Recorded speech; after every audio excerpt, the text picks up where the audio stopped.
এই বছৰত 1 লাখ দিয়াটো আমাৰ হৈ গ'ল 2000 বাকি আছে এতিয়া আমি নতুনকৈ 50000 চাকৰি দিম আৰু এইবাৰ চাকৰি দিওতে আমি এটা বিশেষ নীতি লৈছো এখন ঘৰতে যাতে দুটা তিনটা চাকৰি নহয় সেই কাৰণে যি পৰিয়ালত এটাও চাকৰি নাই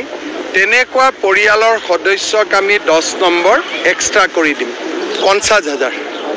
এই বছৰত 1 লাখ দিয়াটো আমাৰ হৈ গ'ল 2000 বাকি আছে এতিয়া আমি নতুনকৈ 50000 চাকৰি দিম আৰু এইবাৰ চাকৰি দিওতে আমি এটা বিশেষ নীতি লৈছো এখন ঘৰতে যাতে দুটা তিনটা চাকৰি নহয় সেই কাৰণে যি পৰিয়ালত এটাও চাকৰি নাই তেনেকুৱা পৰিয়ালৰ সদস্যক আমি 10 নম্বৰ এক্সট্ৰা কৰি দিম 50000 এই বছৰত 1 লাখ দিয়াটো আমাৰ হৈ গ'ল 2000 বাকি আছে এতিয়া আমি নতুনকৈ 50000 চাকৰি দিম আৰু এইবাৰ চাকৰি দিওতে আমি এটা বিশেষ নীতি লৈছো এখন ঘৰতে যাতে দুটা তিনটা চাকৰি নহয় সেই কাৰণে যি পৰিয়ালত এটাও চাকৰি নাই তেনেকুৱা পৰিয়ালৰ সদস্যক আমি 10 নম্বৰ এক্সট্ৰা কৰি দিম 50000 এই বছৰত 1 লাখ দিয়াটো আমাৰ হৈ গ'ল 2000 বাকি আছে এতিয়া আমি নতুনকৈ 50000 চাকৰি দিম আৰু এইবাৰ চাকৰি দিওতে আমি এটা বিশেষ নীতি লৈছো এখন ঘৰতে যাতে দুটা তিনটা চাকৰি নহয় সেই কাৰণে যি পৰিয়ালত এটাও চাকৰি নাই তেনেকুৱা পৰিয়ালৰ সদস্যক আমি 10 নম্বৰ এক্সট্ৰা কৰি দিম 50000 এই বছৰত 1 লাখ দিয়াটো আমাৰ হৈ গ'ল 2000 বাকি আছে এতিয়া আমি নতুনকৈ 50000 চাকৰি দিম আৰু এইবাৰ চাকৰি দিওতে আমি এটা বিশেষ নীতি লৈছো এখন ঘৰতে যাতে দুটা তিনটা চাকৰি নহয় সেই কাৰণে যি পৰিয়ালত এটাও চাকৰি নাই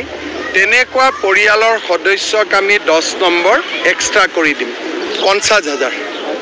এই বছৰত 1 লাখ দিয়াটো আমাৰ হৈ গ'ল 2000 বাকি আছে এতিয়া আমি নতুনকৈ 50000 চাকৰি দিম আৰু এইবাৰ চাকৰি দিওতে আমি এটা বিশেষ নীতি লৈছো এখন ঘৰতে যাতে দুটা তিনটা চাকৰি নহয় সেই কাৰণে যি পৰিয়ালত এটাও চাকৰি নাই তেনেকুৱা পৰিয়ালৰ সদস্যক আমি 10 নম্বৰ এক্সট্ৰা কৰি দিম 50000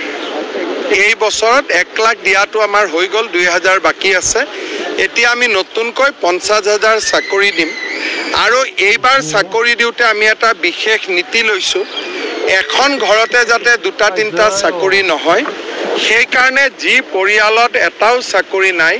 তেনেকুৱা পৰিয়ালৰ সদস্যক আমি 10 নম্বৰ এক্সট্ৰা কৰি দিম 50000 এই বছৰত 1 লাখ দিয়াটো আমাৰ হৈ গ'ল 2000 বাকি আছে এতিয়া আমি নতুনকৈ 50000 চাকৰি দিম আৰু এইবাৰ চাকৰি দিওতে আমি এটা বিশেষ নীতি লৈছো এখন ঘৰতে যাতে দুটা তিনটা চাকৰি নহয় সেই কাৰণে যি পৰিয়ালত এটাও চাকৰি নাই তেনেকুৱা পৰিয়ালৰ সদস্যক আমি 10 নম্বৰ